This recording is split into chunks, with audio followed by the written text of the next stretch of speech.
বাংলাদেশে 2013 বা 14-তে হবে 31st নাইটের পরের দিন 7.8 ভূমিকম্প আসছিল। 7.8 নেটে সার্চ দিয়ে দেখো কোন বছর আসছিল। হয়তো 13 হবে, নাইলে 14 হবে।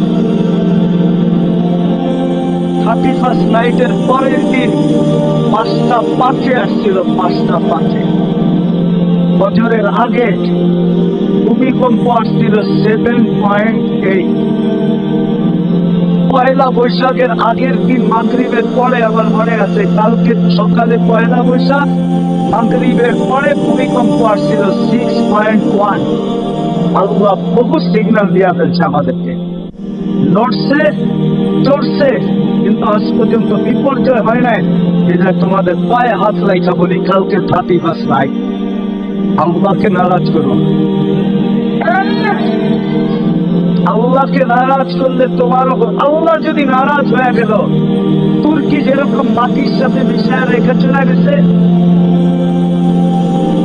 জীবন ভর তুর্কিরা মনে রাখবে, যেমন মরক্কো মাটির সাথে মিশায় রেখে চলে গেছে, ওরা কিয়ামত পর্যন্ত মনে রাখবে। দেখো আল্লাহকে নারাজ করো না। কালকে যদি নারাজ করলাম, হইতে পারে বন্দর মাটির সাথে মিশায় রেখা যাবে, আর কিয়ামত পর্যন্ত বাংলাদেশের মানুষ খালি বলতে থাকবে মুফতিয়া, এই স্মৃতি আর বলবে না। এরকম পুরো বাংলাদেশ পারে, ঢাকা পারে। আল্লাহ জমিনকে হুকুম দিতে দেরি। আল্লাহ বলছেন, আমি জমিনকে হুকুম দিতে দেরি, তুমি কয়তলা বানাইছো জমিন এটা দেখবে না, সব সহ কেটে দিতে দেরি করবে না। এই জন্য তোমাদের কাছে হাত জোর দরখাস্ত, কালকে আমরা 31st নাইট ওইভাবে উদযাপন করবো না যেইভাবে চিরাচরিত করে আসতেছে। করবা? কে অঙ্গীকার করতে পারো? আল্লাহ তোমাদের অঙ্গীকারকে কবুল করো। পূজা রাখো, কিন্তু আল্লাহর ঘরে বসে অঙ্গীকার করতেছ। আমি দুঃখে বলতেছি, কেন আমি আমেরিকাতেও তো 31st নাইট দেখছি, আমি 31st নাইট অস্ট্রেলিয়াও দেখছি। তোমরা আমারে মনে করো না আমি সদরঘাটের থেকে ডাইরেক্ট এখানে চলে আসছি। আমি ওই হুজুর না, আরে অন্যরকম হুজুর। আমি 31st নাইট আমেরিকাতে দেখছি, কিন্তু বাংলাদেশের মতো উশৃঙ্খল দেখি না। ওইখানে নির্দিষ্ট জায়গায় হয়, আর বাহিরে কিচ্ছু হয় না। 14 তারিখ আমি আমেরিকাও দেখছি, কাউকে আমি ফুল কিনতে দেখি না। হয়তো গালে গাল লাগাই, তো দেখা হইলে একটু গালে গাল লাগাইছে, আর ইংলিশে বইলা দিছে ইউ আর মাই হানি, বাস তুই আমার মধু, কাহিনী শেষ। হয় এইদিকে হয় ওইদিকে। এরকম বন্দরের যুবকদের মতো, যুবতীদের মতো ফুল না পাইলে জান দিয়া যায়, ঠিক না? দোকানদারদের সাইজ করে ফেলে, ঠিক না? তোর আগে ফোন করলাম, ফুল রাখি না কেন, দোকানে আগুন লাগাই দেব, ঠিক না? কত কষ্ট করে পটাইছি, ফুলটা দিলে পুরাপুরি হইতো সাইজ, তুই ফুল রাখস না, তোরই রাখবো না চলিয়াতে। এরকম তো আমি অস্ট্রেলিয়া দেখি না। অস্ট্রেলিয়াতে আমি 31st নাইট দেখছি, কিন্তু শুধু একটা ব্রিজের উপরে হয়, আর কোথাও না। ব্রিজের উপরেই হয়, প্রত্যেক গলি তো হয় না। আমাদের তো এরকম গলি নাই, এরকম ছাদ নাই, এরকম বাড়ি নাই যেখানে উদযাপিত না হয়, ঠিক না? মনে হয় যে কেমন শুরু হয়ে গেছে। কালকেও কিন্তু আমি নারায়ণগঞ্জে থাকবো, আমি খবর নেবো তোমাদের।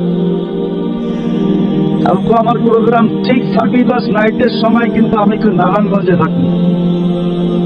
যেইখানে থাকি আর যেইখানে থাকি, থাকবো নারায়ণগঞ্জে।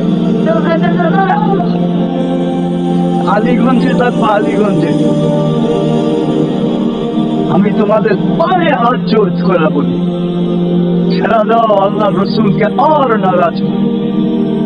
আল্লাহ রসুল বড় নারাজ হয়, আল্লাহ বড় নারাজ হয়। আল্লাহ রসুলকে নারাজ করো, আবার তুমি বলো আল্লাহ রসুলকে মোহাব্বত করো। দুটো এক জায়গায় মিললে তো মিলল কিভাবে বলো আমাকে? তাসির রসুল আবার তুজহিরু হুব্বাহু, কবির কথাই তো সত্য। এটা আজকের থেকে আমরা শিখবো, সন্তানদের কষ্টে কোন 3 ক্লাস পর্যন্ত পড়াবেন? যদি আমরা শিখতাম তাহলে আমাদের দেশে হয়তো বৃদ্ধাশ্রম। আমি তো যেদিন বাংলাদেশে বৃদ্ধাশ্রমের সাইনবোর্ড দেখছি ওই দিন আমার মন চাইছে, মনের দিকে আল্লাহকে বলতেছিলাম, ইয়া লাইতানি মিত্তু ক্বাবলা হাদা ওয়া কুনতু নাসিয়াম মানসিয়া। আল্লাহ, মওত হইল না কেন এর আগে? মুসলমান সন্তান মা বাবাকে রেখে গেল বৃদ্ধাশ্রমে, অথচ একটা ওর জান্নাত আরেকটা জান্নাতের গেট। বাবা তো জান্নাতের গেট, মা তো জান্নাত। ইমাম শাফি রহমতুল্লাহ আলাইহি পাও টিপতেন আর মাঝে মাঝে তালুতে চুমা দিতেন। মা কাইপা উঠতো, পায়ের তালুতে চুমা। আমি পায়ের তালুতে চুমা দিই না, আমি তো আমার জান্নাতে চুমা দিয়ে স্বাদ নিতেছি। জান্নাত দিয়ে দাও। আজকে রেখা আসে যে বৃদ্ধাশ্রমে। দুনিয়ার অন্যান্য দেশে দেখা আসছি বটে, কিন্তু আমার দেশে যদি শিক্ষা থাকতো, আরে 3 ক্লাসও যদি শিক্ষা থাকতো, 3 ক্লাস নুরানি, আমার বিশ্বাস রব্বে কাবার কসম ও কোনদিন মা বাবাকে বৃদ্ধাশ্রমে রেখা এসে ঘুমাইতে পারে না। ও যদিও কোনো যাতনার কারণে রেখা আসতো, আর আইসা রাস্তে চিৎকার দিয়ে বলতো আমি পাবলাম কি, আবার ছুটা যেত, টাকা পয়সা দিয়ে বলতো চল আমার জান্নাত আমার ঘরে থাকে। কোনদিন রেখে আসতে পারবে না। এই জন্য গুছায়া যেতে হবে, আর গুছানোটা শিখতে হবে। শিখবেন না শিখবেন না? বাংলাদেশের মতো সহজলভ্য কোথাও নেই। আলহামদুলিল্লাহ, সুম্মা আলহামদুলিল্লাহ। উলামায়ে কেরাম এরকম হাতের কাছে দুনিয়ার কোথাও নেই। আরো হক্কানি আলেম উলামা, সব আল্লাহওয়ালা। কি আপনাদের ইমাম সাহেব হক্কানি না? আল্লাহওয়ালা না? এরকম কাছে দুনিয়া কোথায় পাবেন? বন্দরে কয় হাজার উলামা আছে জিজ্ঞেস করেছে। কি 2-5,000 হবে না? আরে 2-1,000 তো হবে না। বন্দরে কয়টা মাদ্রাসা? দাওরা কয়টা পর্যন্ত? 6টা দাওরা পর্যন্ত মাদ্রাসা, 250 মসজিদ। এর চেয়ে সহজ কোথায় পাবেন? শিখতে পারেন আর না পারেন, চান না এদের কাছে একটু বৈশা শিখান নিয়েতে সময় দেয়। আপনি বলবেন যে আমার তো বয়স হয়ে গেছে, শিখতে পারবো না। এই জন্যই তো হাদিস বলছে, তুই শিখতে না পারলেও যদি চেষ্টা করতে থাকিস,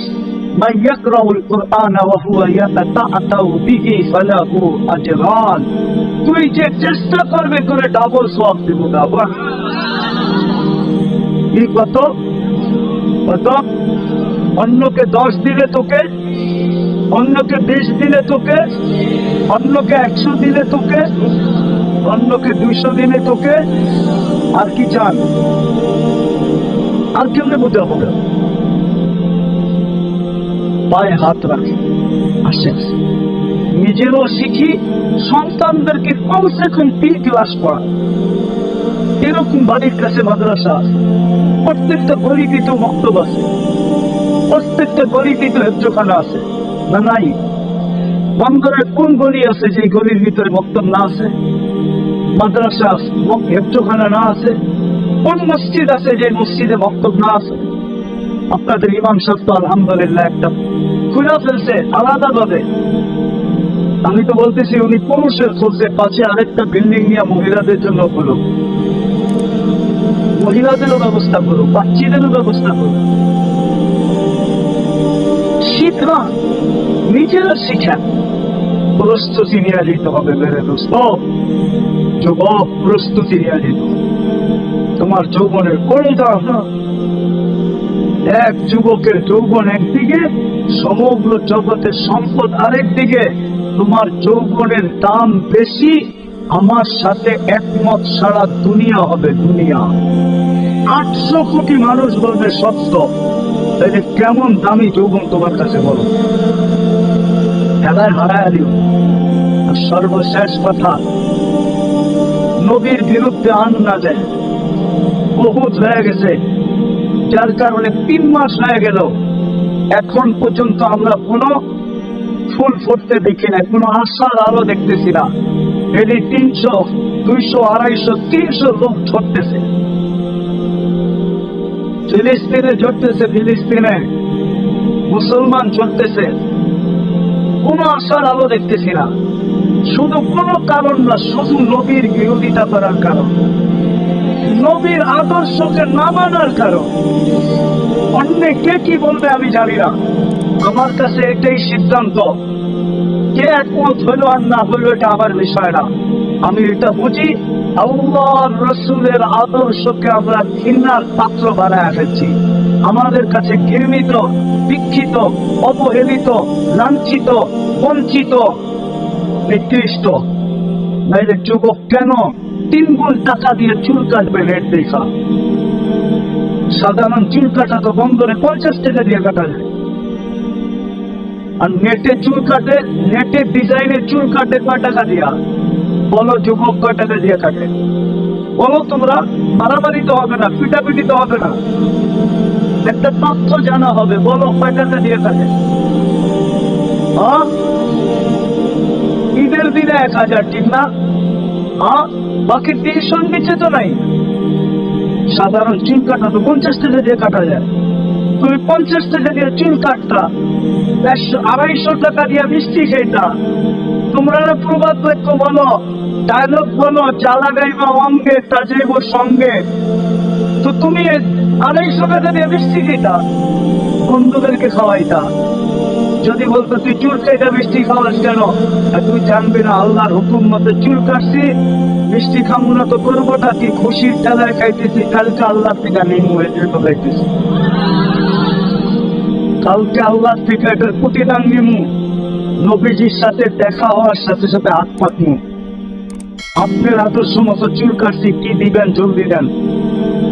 কিয়ামতের মাঠে বেশিক্ষণ দাঁড়।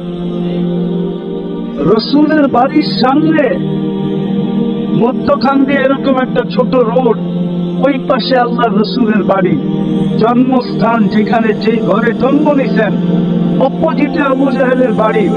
এত কাছে হয়েও কপালটা এমন পুরা পড়ছে, হায় হায়, যার মতো কপাল মনে হয় কিয়ামত পর্যন্ত কারো পড়বে না, ঠিক না? এই জন্য দেখেন মুস্কি মুস্কি হাসে, উনিও যে পেশাব করে এসে,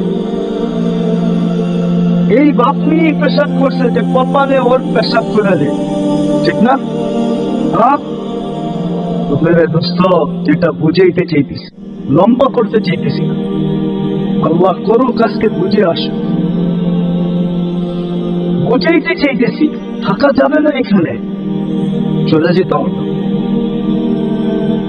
ওই বাংলার প্রবাদ বাক্যটা একটু মনে রাখি, এসেছিলে তুমি, কেঁদেছিলে তুমি, যখন এসেছিলে তুমি, কেঁদেছিলে তুমি, এসেছিল ভুবন, এমন জীবন করিবে গঠন, হাসিবে তুমি, কাঁদিবে ভুবন। কোরআনও আছে, কিছু লোক এরকম প্রস্তুতি নেওয়া যায়, এরকম গুছায়া যায়, এরকম তৈয়ার হয়ে যায় যে মরতে দেরি ফাকাত আলাইহিস সামাওয়াত ওয়াল আরদ। কোরআনের শব্দ, কোরআন বলে আকাশও ওদের জন্য কাঁদে, জমিনও কাঁদে, সমগ্র সৃষ্টি কাঁদে, ফেরেশতা পর্যন্ত কাঁদে। ওলামা মানবে কি মানবে না জানি না, নারায়ণগঞ্জের ওলামায়ে গ্রাম তো অনেক উঁচা লেভেলের, নাও মানতে পারে, তারপরে বইলা বলাই বলে বলবো, যেই ফেরেশতা আমল লিখতে ছিল, ওই ফেরেশতা নেক লিখতে ছিল, ওরা পর্যন্ত কাঁদে, বলবে আল্লাহ এখন কি করব? আল্লাহ বলে আর কবরের পাশে বসে কিয়ামত পর্যন্ত এর জন্য দোয়া করতে যাব। জীবনটা গুছায় যেত।